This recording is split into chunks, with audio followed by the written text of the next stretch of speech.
Hey everyone, welcome to the Life with Baby podcast. We have a very special episode this week. For a few years now, our team at ErgoBaby has been working on the Babywearing Book. And this month, it is finally being birthed into the world. My good friend Christina, head of content for ErgoBaby, has been working since 2016 to bring this book to life. She recently sat down with the author, Dr. Bill Sears.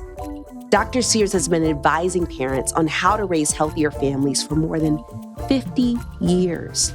She also got to chat with Dr. Lela Rankin, who has interdisciplinary training in psychology, family studies, and human development. I can't wait for you to listen to this episode. And I hope it gives you insight into the importance, air, necessity, and magic of baby wearing. Enjoy.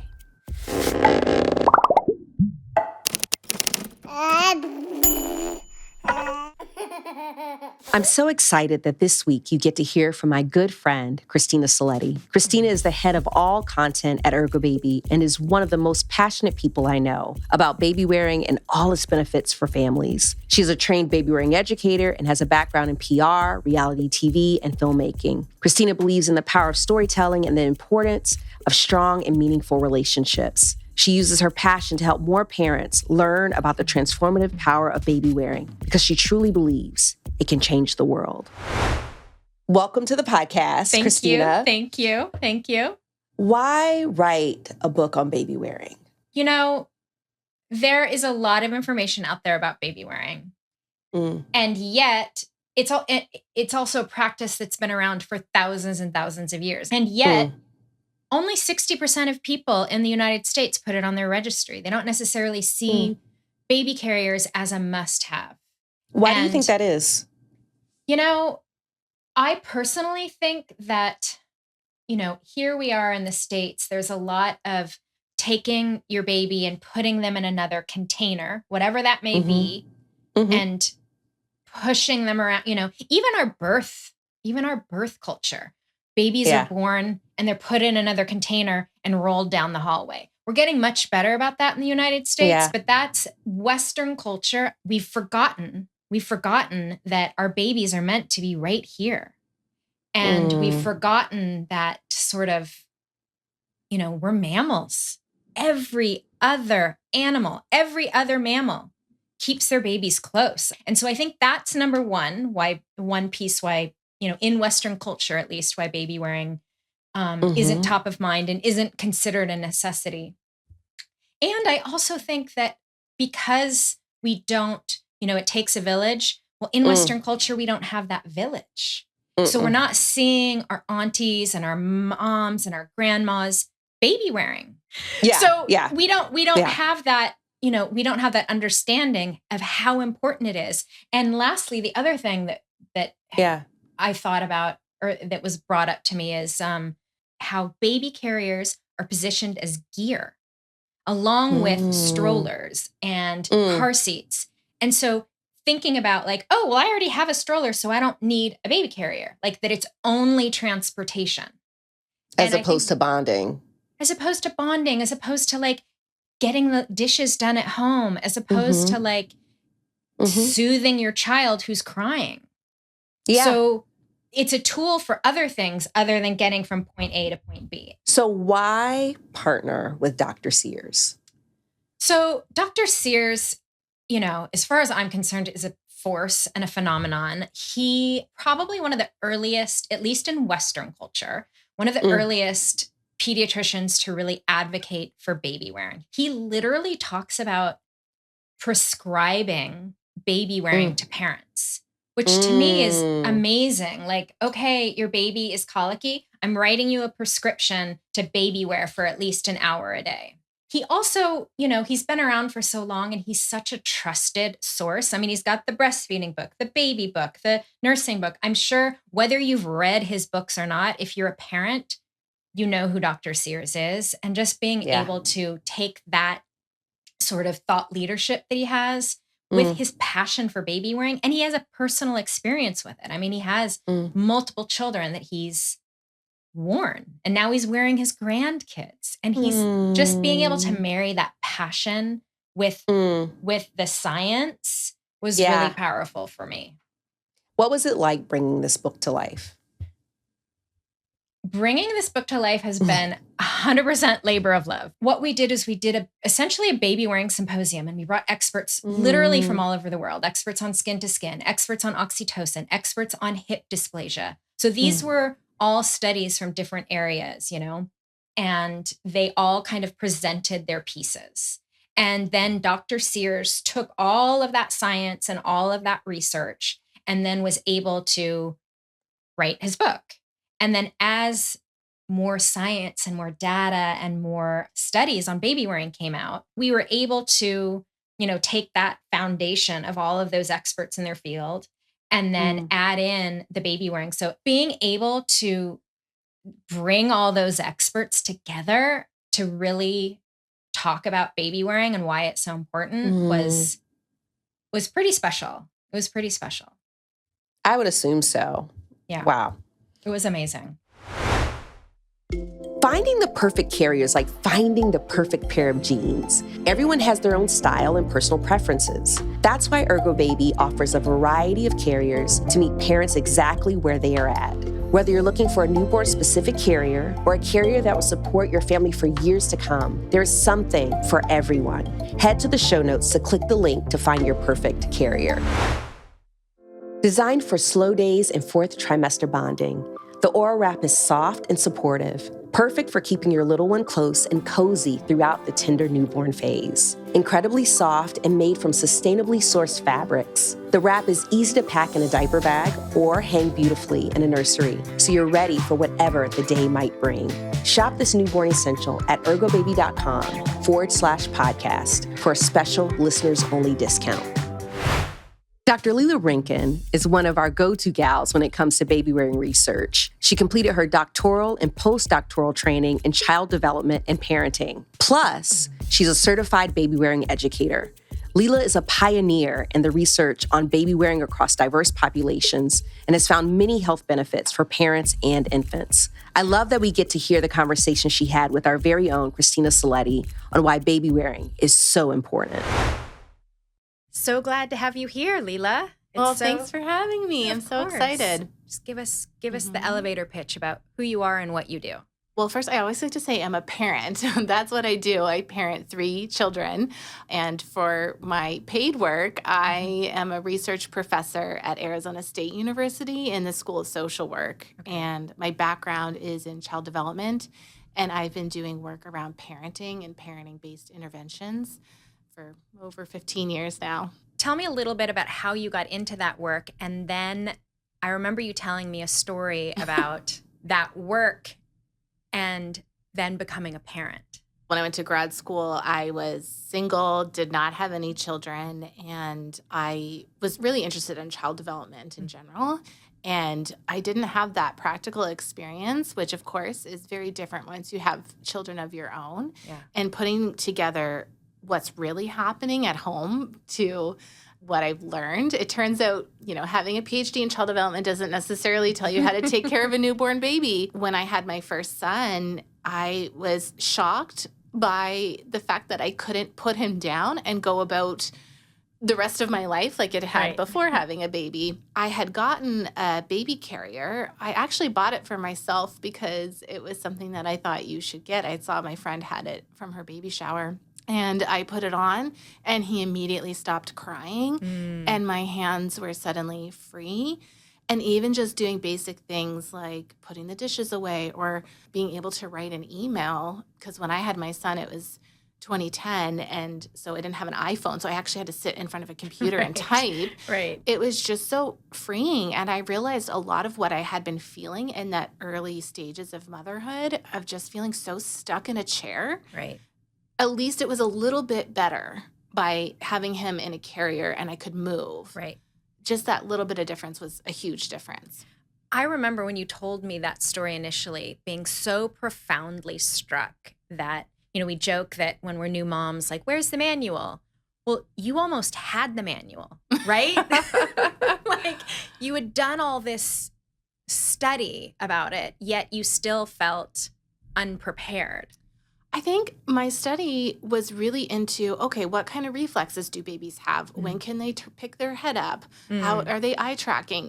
These cognitive-based skills. Right. Nowhere was, how often do you need to hold your baby? Right. Nowhere. Or how much time can they spend alone on the floor? We talk about things like tummy time, but it doesn't say there's an upper limit of like, well, let's just leave them down there for hours. Right. So I really had no baseline for how long I could just put him down. Right. And I remember when I had a breastfeeding support specialist call me, and she's like, how are things going? And I was like, I can't put him down. And her response, I thought she was going to say, this is a problem. And she said, well, babies need a lot of cuddle time. And I was like, I didn't know. Where do you think that, because I had the same experience. Yeah. Where do you think that loss is? Because the way the world is, we've become increasingly disconnected from newborns. If you think about your day-to-day walking around the world, how often do you really see a newborn? Right. And then when you do, maybe it's out at the grocery store. It's not in their home. Right. And it's not really seeing what does it mean to take care of a newborn baby? How much care does it take? Right. How much time do you really have to yourself? And when you're in it, suddenly taking a shower seems like a huge accomplishment. Insurmountable. Yeah. Right. Or going to the bathroom and not having somebody cry for you. Right. So that leads me to the question and also the title of the book, Why Babywear?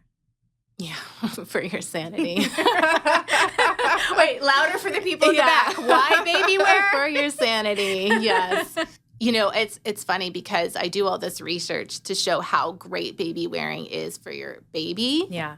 But honestly, just getting through that day-to-day for the mom, you got to, put the oxygen on yourself first before your infant. Right. It's like you can't pour from an empty cup. It really is like the best you can do for your kids is by what you can do for yourself. Right.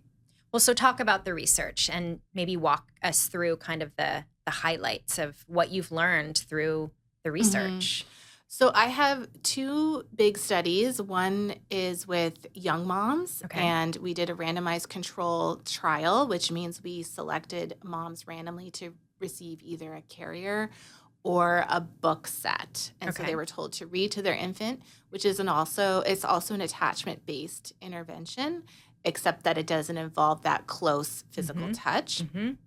And in another study, we had infants in the NICU that were born with opioid exposure in the prenatal period. Okay. And those infants were randomly assigned to receive either an infant carrier or an infant seat, like a stationary seat that they could be placed in. Like a bouncer type. Yes, exactly. And so the purpose of having that design is that we're able to compare these two conditions and how they're different based on this one variable that's different between them. Right. Versus when you look at research that just looks at moms that are already choosing to baby wear, you don't know if there's other things about them that have selected baby wearing that's also associated with these outcomes that you're seeing. Okay. So I wanted to see ultimately if these carriers could help create more secure infant-parent bonding. Okay. As well as a variety of other potential developmental benefits as well to the infants and to the moms. Which we'll get into because I want to hear more about it. But what I want to back up and ask is, what is attachment and why is it important? Why should a parent care about attachment?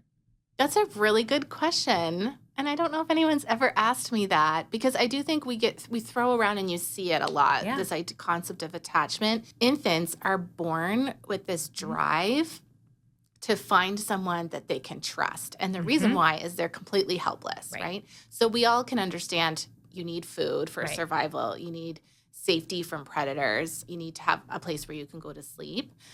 But you can only get that from an adult. Right.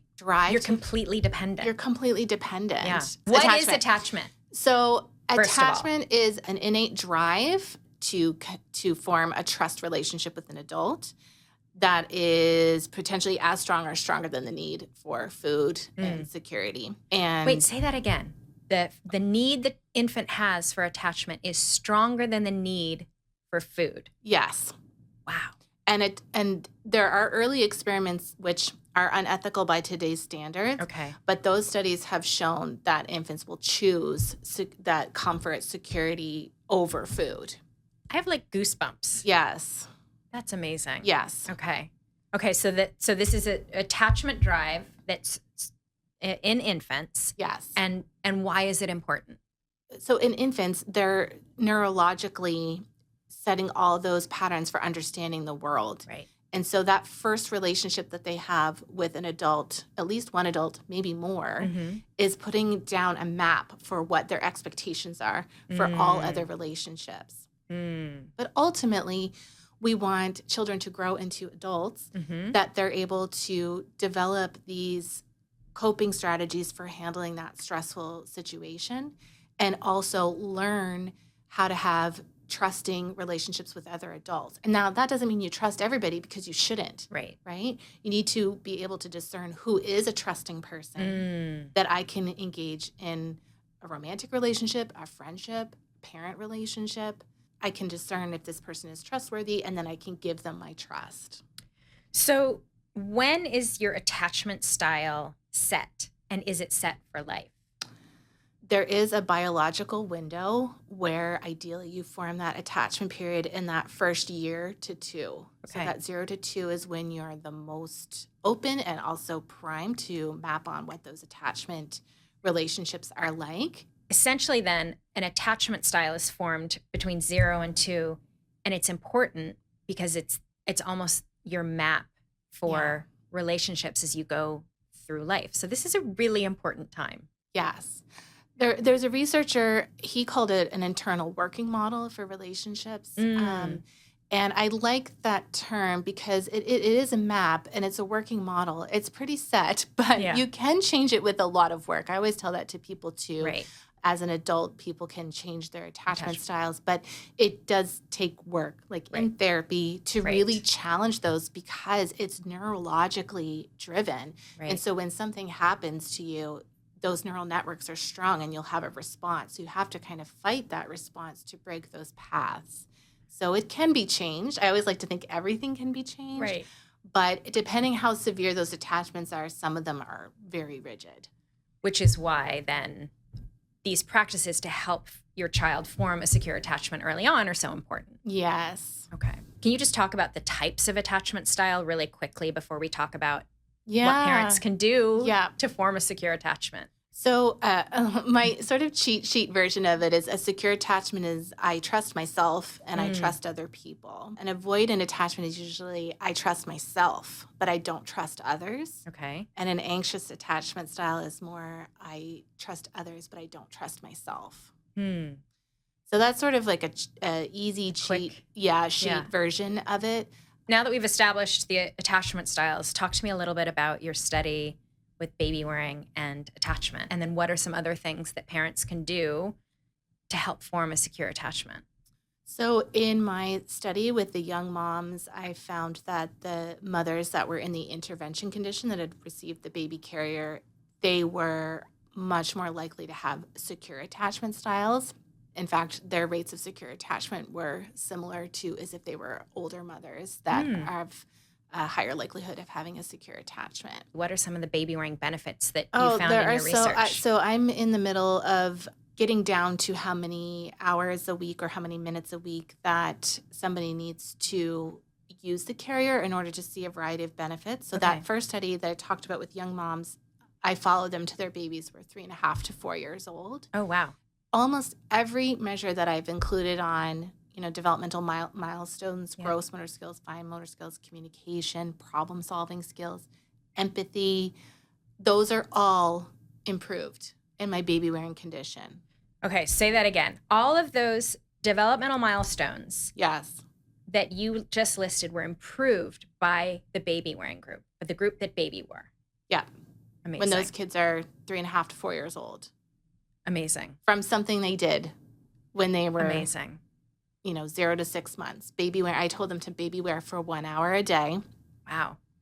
And so what we're trying to identify is specific thresholds. So do they need to wear an hour a day, or maybe it's just a half hour in a week? That's what my hope is to kind of look and see how much to get that benefit. Right. But to go back to your question, a lot of those outcomes that I looked at with kids, all of them were significantly higher in the kids that were in the intervention group compared to the control group.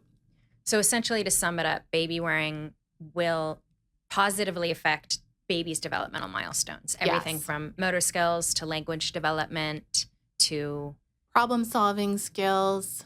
And then I have 3 different measures of empathy. Those are all significant. Yeah.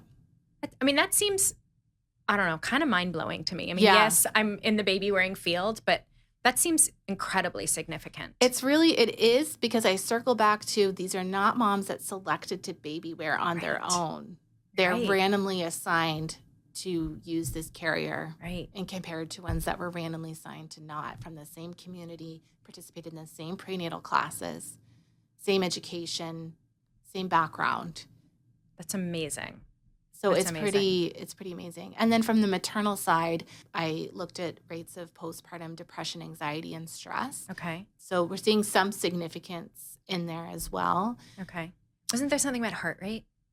Oh, yeah. So in my study with the infants in the hospital, we've been looking at their physiological response to baby wearing. Okay. And so we see that infants that are worn, especially by parents, so that baby wearing induces a calming response so that the heart rate drops. What was really surprising in that research was that I found it was also calming for adults. And I was surprised to find the effect, because when I was measuring their heart rate before putting the baby in the carrier, the adult was seated in a chair. Okay. And then when they baby wore, of course, they got up and started walking around the hospital. So I expected their heart rate to come up, because you're seating, relaxed, and then you stand up and walk. Right. But the effect of the carrier was so strong that it was still lowering their heart rate, even though they were walking. So baby wearing lower the heart rate of both the caregiver and the baby. Yes. That's amazing. And I have a student, she was also looking at a subset of this data, and she's looking at it from the correlation between infants and their parents. And she found that they're highly correlated, specifically during the baby wearing procedure compared to before and after. So showing some synchrony and autoregulation between the caregiver and infant. So I wanted to ask you, why do you think a book about baby wearing is important? We've lost a lot of that knowledge that gets passed down. And then I also think because of ideas that we've had about parenting, especially in the last 100 years, I'd say if we take a real look back, have been kind of extreme, all in this space of modernizing parenting, right? Like, so we went through periods where people felt, oh, you have to feed them on a certain schedule and a certain nap schedule, and then you wake them up because that's the way that they're going to learn how to do this routine. So we've kind of implemented a lot of different parenting strategies that were not really grounded in research, in good developmental science. Right. So now people are a little lost on what to do. And sometimes it's hard, because people might read something in a book and be like, this is what's good for my baby. And older generations may feel like, oh, well, if you put them in the baby carrier, they're never going to walk. If you carry them too much, they're going to be too coddled. They're going to be spoiled. Where it's the opposite, right? From a developmental perspective, we know the more that you love, the more that you provide that support, children will naturally turn away from it and become independent in adolescence. They're not going to want to have their parent there if they have a secure attachment. Right. That's what I was going to ask you is, I hear sometimes, why don't you baby wear? Oh, well, they're going to be dependent on me for the rest of their life. When it sounds like everything you're saying is the opposite. The closer we keep them when they're young, the more independent they'll be. I mean, I'm oversimplifying. No, absolutely. But can you talk about that? That's what a secure attachment is. Okay. Because you have become independent, so you can selectively choose relationships that you want to get in. You don't need to have them. It's something that provides you extra enjoyment, but you've also learned how to self-soothe on your own. Right. It's the insecure attachments that have become dependent in a way, right? Because they need someone else, or it's dependent if you think about avoiding it because they cannot trust anyone else. They make their lives harder, in a lot of ways, and they're not able to get to that state of, enjoyment or like the calmness because they don't have that. Rest and digest. That state of rest and digest where you're able to act from a calm place. Like the parasympathetic nervous system. Yeah, right. Because when you're in the sympathetic nervous system, you're activated. Right. And that's not a place where you can form connection, right? When you're in that a hypervigilant state. The irony of if we want an independent child, we actually need to keep them close early on. When parents, like if you think about it from being cut off, like, okay, you're too old for this, like you shouldn't, like, don't hug me or whatever. They're learning that I can't trust other people. I have to trust myself, right? Versus which is avoidant. Yes, it is. Okay.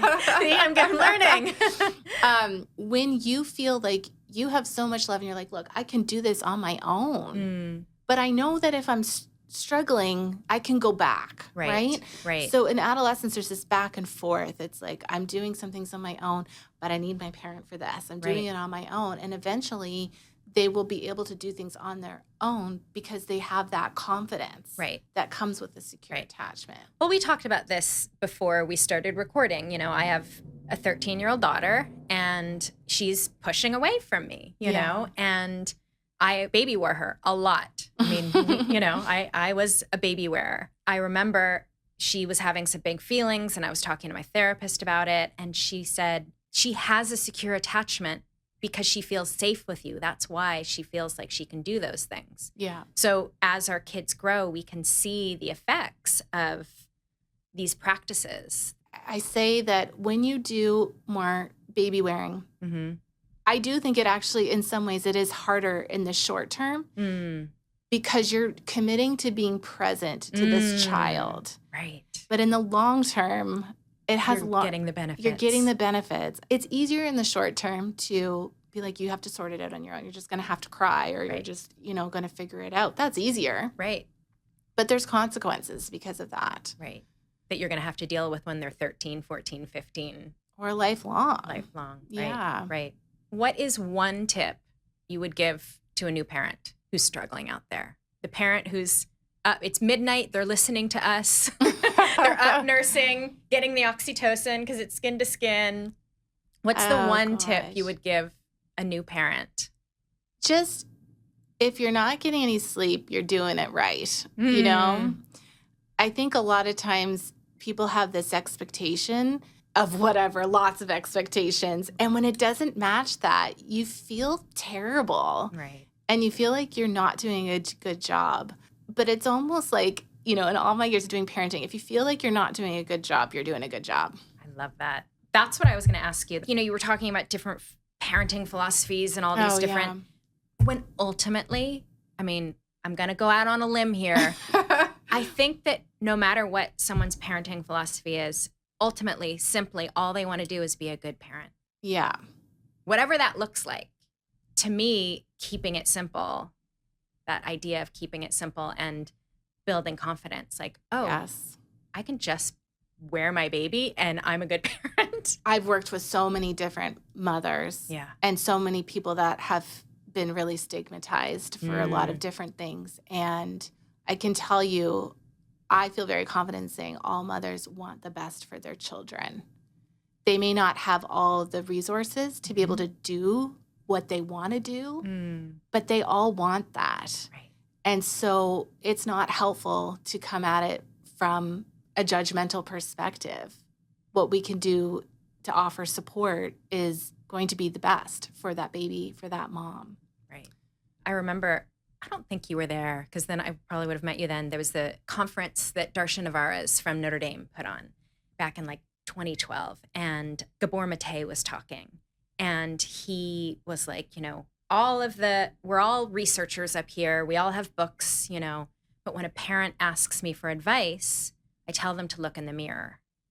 And that struck me because it just felt like, oh, it's there. Like it's there. I just kind of need to access it. For me, baby wearing kind of brings it, that idea of I can be a good mom by doing something so simple. That's interesting advice, because the one thing I do say when I get the mom gets the baby in the carrier, once the baby's in there, I always say, now look at your baby. You did that. It's not. I have goosebumps. The baby has now gotten to the spot where it wants to be. It wants to be right there. Right. That's all it wants. Right. Right. And you provided it. You don't have to be anything else. You just have to show up. And that's something that's really struck me too when you look across development, right? Not just in infancy, but through those harder teenager years. Yeah.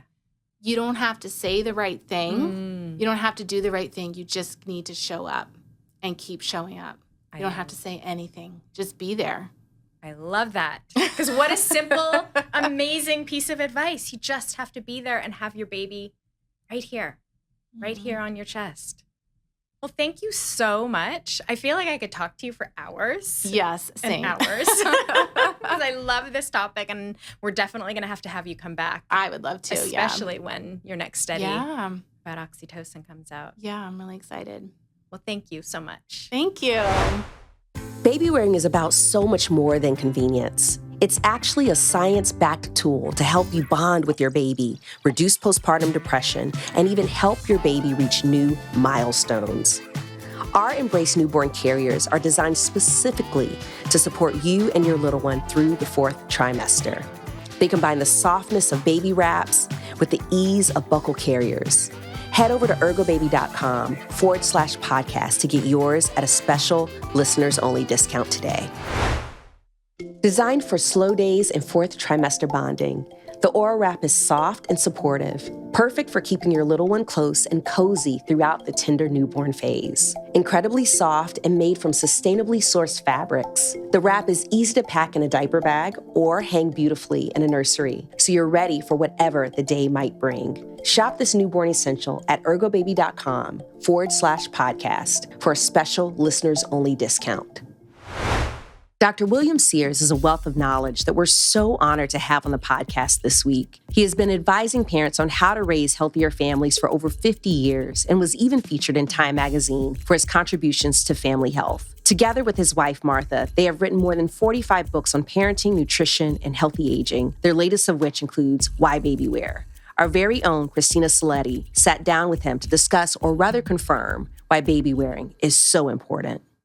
So good to see you, Dr. Bill. Thank you, Christina. Thank you so much for taking the time to talk with us. Yeah, it's my favorite subject. I know. Baby wearing. Baby wearing. Me too. We have that in common. We both love baby wearing. Yeah. So you have been a pediatrician and observing parents and babies for decades. Yes. And what have you noticed about baby wearing and how it's changed and or improved over the years? Well, it changed our family life, and I think it's going to change the world for better. And now my journey, my adventures with baby wearing began about 40 years ago. Wow. Martha and I were invited speakers over to an international parenting conference in Europe. And we're up there speaking on the stage, and there were a lot of moms there from Africa. And they had their native dress on, you know, the very colorful native dress. And part of the native dress, they would wrap their babies in. And I'd be up there talking, I'm looking, wow, that's great. So after the talk, I went up and asked a lot of the moms, I said, you know, why do you wear your babies like this? Yeah. I just, wear your babies came as a natural thing. Why do you wear your babies like this? Yeah. They said, it does good things for mommy and good things for baby. It makes life easier for mother and does good things for babies. Like. And I thought, wow, that makes sense. Then, 1985, the year that changed our lives here, the birth of baby number 6, Matthew. Now, we thought, Matthew may be our last, but we kept, we had 2 more. So we really wanted to be with him a lot. Right. So we wore him, and Martha would make some homemade carriers and all. And then I said, Martha, you know, what have you noticed? And every day she would say, the more I wear him, the more content he is, and the better I feel. Bingo. A content baby and a happy mom. That's what we want. Exactly. So I said, okay, I want to be a shareholder. I want to hold them a lot too. I want them to wear them. So I'll never forget, Christina, one day I would come home from the medical office, say around 5 o'clock, and I would open the door, and Matthew would hear the door open, and I would say, "Go," and 9-month-old Matthew would crawl over to the door, Amazing. look up at the baby carrier, because in his little mind, Daddy coming home, wearing me in the carrier, and we're going to go out and have fun. Right. And so baby wearing makes fathering more fun. Absolutely. And I thought, well, guys, this is great, because for fathering, I can't breastfeed, Right. but I can nurse, because nursing means comforting too. And I thought one day, I'm wearing Matthew, well, what can I do as a unique father comforting while I'm wearing him? Right. The neck nestle. So I'd put him up here. See, with baby wearing, the higher the better. Exactly. And we call it kissable. Yep. Kissable and visible. Yep. And so, so it was the neck nestle. I would place Matthew's little head, darling little head, in my neck. And babies hear with the vibration of their skull bones too, in addition to their ears. Right. And I would walk along, and the rhythm of our walk, and sometimes I would sing to him, go to sleep, go to sleep, go to sleep, my little baby. And the vibration lulled him right to sleep. And I said, what else is going on? And it's the motion. Absolutely. With baby wearing, you have motions in 3 ways: back and forth, up and down, side to side. Bingo. That's just like baby had in the womb. Exactly. So it reminds baby of the womb. 9 months inside. Right. 9 months outside. Right. I love that. And you mentioned, you were introduced to baby wearing from these women from Africa. And, back then in the Western culture, baby wearing wasn't as accepted or as mainstream. What have you noticed in your career of how it's been incorporated more into kind of the Western parenting? I think it's because mothers got smarter. Look what's happened to the whole field of birthing, for example. Mothers have taken over, hey, my baby at my birth. Right, right. Okay. And so baby wearing was a natural fit. Right. And I remember in my office, I used my medical office kind of a laboratory. Right. What worked. Right. And mothers would come in and say, "My baby seems so content." And Dr. Bill, it feels right to me. Right. I feel so much better when I'm wearing my baby. And I thought, why? See, a pediatrician, we're thinking, why? What's going on in there? Right. What is going on in the mind of a baby and the body of a baby when you wear the baby? Right. The brain. They're smarter. Yeah. Baby wearing builds brighter brains. Absolutely. We kind of talked about how there are things that we've known and the studies are just proving them. Can you talk a little bit about that and the research? And what you just said, the studies are proving what mothers have all known for centuries. Right. Right. And one of the compliments I get about our books is, Dr. Bill, your books validate my mother's intuition. Right. So what would be, a piece of advice that you could give a parent to take away about why they would want a baby wear? Well, when in doubt about what to do, ask yourself the question. Get behind the eyes of your baby and ask yourself, if I were my baby, how would I want my mother, my father, my caregivers to act? What would I want them to do for me? Right. And the answer, wear me. Right. Wear me as much as you can. Right. Wear me. They want to be close. Wear me close. Yeah. Wear me out into the world. Yeah. Teach me, feel me, see me, wear me. And the last thing I'll ask is, I remember when you and I first talked, and it stayed with me. This is probably 10 years ago. You said to me, I truly believe that baby wearing can change the world. Yes. That's a bold statement. Yes. Can you Yes, tell me a little bit more about that? And Christina, I still believe. Yeah. And actually, even more so nowadays. Yeah.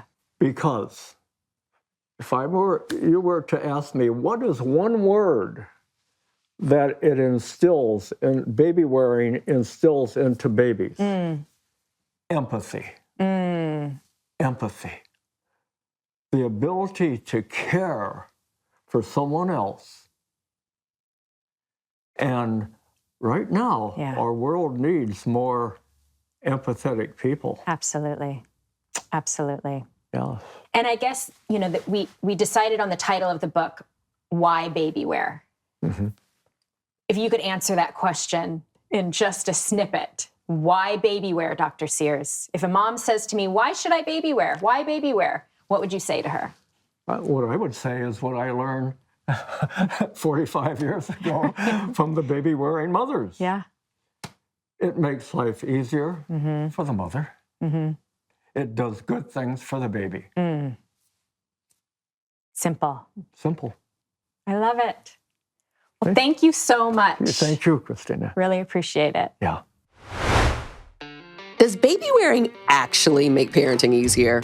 Yes. Yes, it does. That's why we collaborated with parenting experts, Dr. Bill and Martha Sears, to write Why Babywear? Benefits for You and Your Baby, a comprehensive guide that's been over a decade in the making. Look, we didn't invent baby wearing. It's an ancient solution that has benefits for modern parents, and we believe it can change the world. So we wrote this book to share how baby wearing can help foster close and loving parent-child relationships and why it has so many other physical, mental, and emotional benefits. It will empower and encourage you with really simple and practical tools to make your lives with baby easier. Get your copy of the book on Amazon or ergobaby.com. ErgoBaby is dedicated to building a global community of confident parents. The Life with Baby podcast is just one of many ways we hope to support parents through all the joys and jobs of parenting. This podcast was produced by Tiffany Toby, edited by Angel Hunter and Hannah Speckert, written by Victoria Allen, sound design and theme song by John Jackson, graphics designed by Noah Friedenberg, and our executive producers are Christina Soletti and Kalani Robinson. I'm your host, Brandy Sellers-Jackson.